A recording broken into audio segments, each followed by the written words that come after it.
नमस्कार विद्यार्थी मित्रांनो, भारतीय ज्ञान परंपरा कोर्समध्ये आपले हार्दिक स्वागत। आज आपण भारतीय ज्ञान परंपरेचा मुख्य स्रोत असणारे जे 4 वेद आहेत त्यातील एका महत्त्वाच्या वेदाबद्दल चर्चा करणार आहोत आणि तो म्हणजे यजुर्वेद होय। यजुर्वेद हा 4 प्रमुख वेदांपैकी एक आणि वैदिक परंपरेचा एक अमूल्य असा ग्रंथ आहे। या सत्रात आपण यजुर्वेदाचा अर्थ, त्याचे 2 प्रकार, शुक्ल आणि कृष्ण यजुर्वेद, त्यातील महत्त्वपूर्ण संकल्पना आणि यज्ञविधींचे नियम समजून घेणार आहोत। तसेच वैदिक आणि आधुनिक काळातील यजुर्वेदाची सामाजिक, सांस्कृतिक, पर्यावरणीय आणि तात्विक महत्त्व समजून त्यांचे विश्लेषण करणार आहोत। यामुळे तुम्ही एक नवीन दृष्टिकोन विकसित करू शकाल। यजुर्वेद हे नाव 2 शब्दांनी बनले आहेत, ते म्हणजे यजुस आणि वेद। यजुस याचा अर्थ यज्ञ किंवा धार्मिक विधी आणि वेद याचा अर्थ आहे ज्ञान, म्हणजेच यजुर्वेद म्हणजे यज्ञ ज्ञान। यजुर्वेदाची रचना मुख्यतः यज्ञविधी संबंधित मंत्र यावर आधारित आहे। हा ग्रंथ यज्ञांच्या प्रक्रियेला योग्य रीतीने पार पाडण्यासाठी आवश्यक असलेल्या मंत्रांचा संग्रह आहे। त्यामुळे यजुर्वेदाला यज्ञ विद्या असेही म्हटले जाते। यजुर्वेद हा 4 प्रमुख वेदांपैकी एक असून यजुर्वेद 2 मुख्य शाखांमध्ये विभागला जातो, एक शुक्ल यजुर्वेद आणि कृष्ण यजुर्वेद। दोन्ही शाखांमध्ये यज्ञ, मंत्र, कर्मकांड आणि तंत्रांचे विविध संदर्भ आहेत, पण त्यांची रचनाही वेगवेगळी आहे। पहिला शुक्ल यजुर्वेद। शुक्ल यजुर्वेदाचे मुख्य ग्रंथ वाजसनेय संहिता म्हणून ओळखले जातात। यामध्ये यज्ञविधींचे आणि कर्मकांडांचे तपशीलवार वर्णन केले आहे।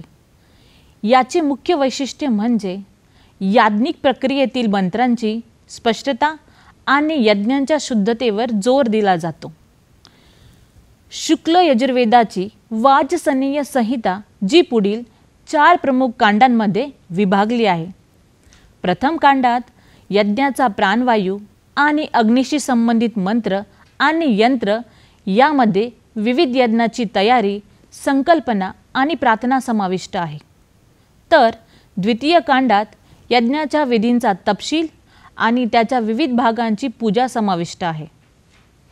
तृतीय कांडामध्ये विशेषतः इतर धार्मिक विधी आणि त्याचे उद्दीपन समाविष्ट आहे। तर चतुर्थ कांडात प्रलयाचा विचार, साधना आणि साधारण जीवनातील धार्मिक कर्तव्यासंबंधी मार्गदर्शन केले आहे। शुक्ल यजुर्वेदाची वाजसनेय संहितेचा विषय यज्ञाचा विधी, मंत्र, प्रार्थना, यजमानाच्या कर्तव्यासंबंधी शिकवण आणि इतर धार्मिक आणि नैतिक विचार हा आहे। कृष्ण यजुर्वेद। कृष्ण यजुर्वेदाच्या शाखांमध्ये मुख्यतः तैत्तिरीय संहिता आणि कात्यायन शिष्य संहिता येतात। यामध्ये शुक्ल यजुर्वेदापेक्षा अधिक मिश्रित प्रकारचा संदर्भ आहे, जिथे यज्ञांच्या प्रक्रियेसोबतच तंत्र, मंत्र आणि यज्ञाच्या विविध शास्त्रांचा तपशील दिला जातो।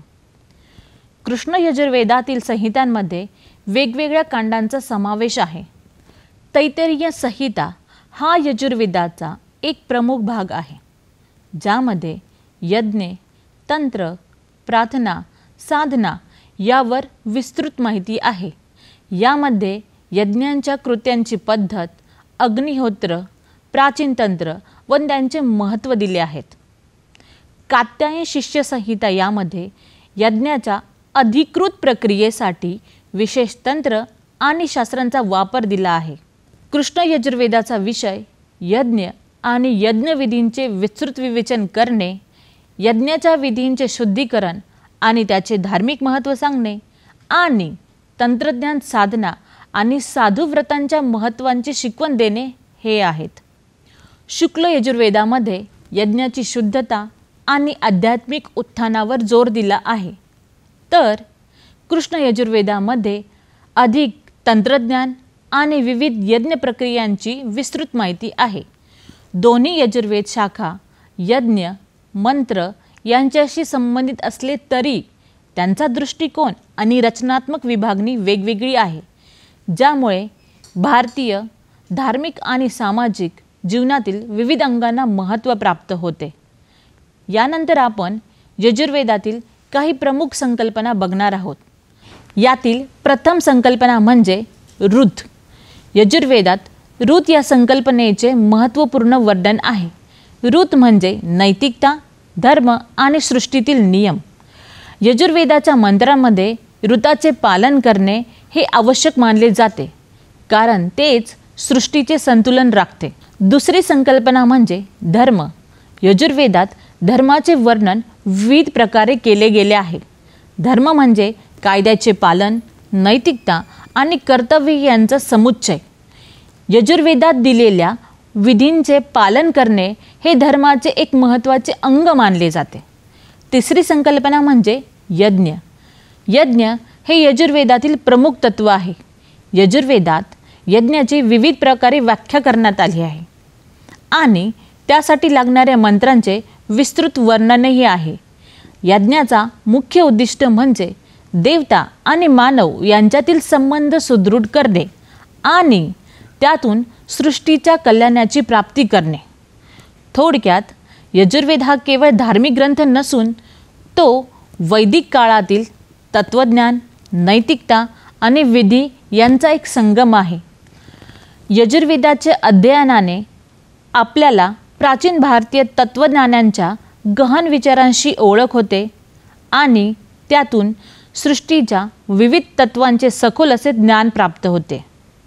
विद्यार्थी मित्रांनो, आत्ता आपल्यासमोर एक प्रश्न येईल, त्या प्रश्नाचे उत्तर द्या. प्राचीन यजुर्वेदातील विधींचा आजच्या काळासाठी उपयोग होतो का? होय, यजुर्वेदातील तत्त्वे आजच्या काळात अत्यंत उपयुक्त ठरू शकतात.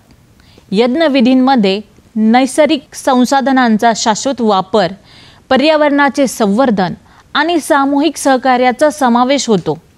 आजही आपण अशा तत्त्वांना आपल्या जीवनशैलीत समाविष्ट करून समाजाच्या आणि पर्यावरणाच्या कल्याणासाठी योगदान देऊ शकतो. या संकल्पनांवरून यजुर्वेदाचे महत्त्व समजते. याशिवाय यजुर्वेदामध्ये समाविष्ट असलेल्या यज्ञविधी संबंधित गोष्टींमुळे याला विविध स्वरूपाच्या अनुषंगानेही महत्त्व मिळते, जसे की धार्मिक महत्त्व. यजुर्वेदात यज्ञाच्या माध्यमातून देवतांशी संवाद साधण्याचा उद्देश आहे.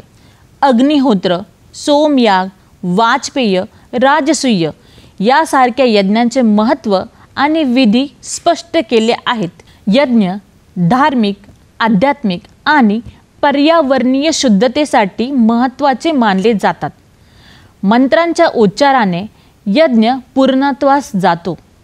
दुसरे म्हणजे वैदिक ज्ञानाचा स्रोत.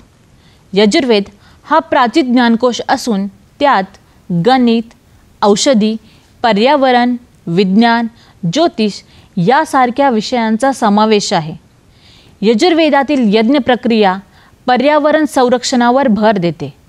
मंत्र आणि विधी मानसिक व शारीरिक आरोग्यासाठी उपयुक्त असून पर्यावरण जतनाचे ज्ञान समाजामध्ये रुजवते. यजुर्वेद हा धार्मिक विधींबरोबरच विज्ञान, गणित, औषधी, पर्यावरण, सांस्कृतिक आणि सामाजिक विषयाचा ग्रंथ आहे. यज्ञ सामूहिक सहभागाने ऐक्य व सहकार्य वाढवतात. राजसूय, वाजपेय यज्ञ राजकीय स्थैर्य आणि नैतिक अधिपत्यासाठी महत्त्वाचे होते. मंत्रांनी मानसिक शांती व तात्विक ज्ञानाचा प्रसार होतो. यजुर्वेदाच्या अभ्यासातून वैदिक तत्त्वज्ञानाच्या विविध पैलूंचा उलगडा होतो. त्यात मानव आणि निसर्ग यांच्यातील संबंध, धर्म आणि अध्यात्म यांच्या परस्पर संबंधांचा विचार केला गेला आहे. यजुर्वेदातील मंत्रांचे विश्लेषण करून आपल्याला प्राचीन भारतीय तत्त्वज्ञान, विशेषतः धर्म आणि नैतिकता यांचा गहन अभ्यास करता येतो.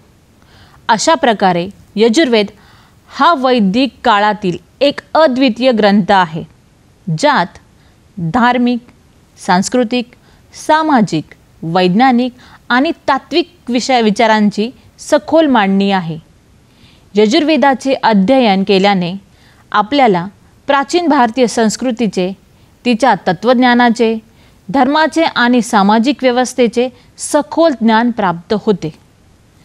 यजुर्वेदातील मंत्र आणि यज्ञविधी आजच्या काळातही मानवाच्या सर्वांगीण कल्याणासाठी उपयुक्त ठरू शकतात. त्यामुळे यजुर्वेद हा केवळ एक धार्मिक ग्रंथ नसून एक आध्यात्मिक आणि सांस्कृतिक वारसा आहे, जो आजही आपल्या जीवनात मार्गदर्शक ठरतो. यजुर्वेदात मानवाच्या क्रियाकलापांच्या शुद्धतेवर भर दिला आहे, ज्यामुळे नैतिकता आणि धर्मशास्त्राची मूळ तत्त्वे स्पष्ट होतात. या सर्व बाबींचा समावेश यजुर्वेदामध्ये होतो. धन्यवाद.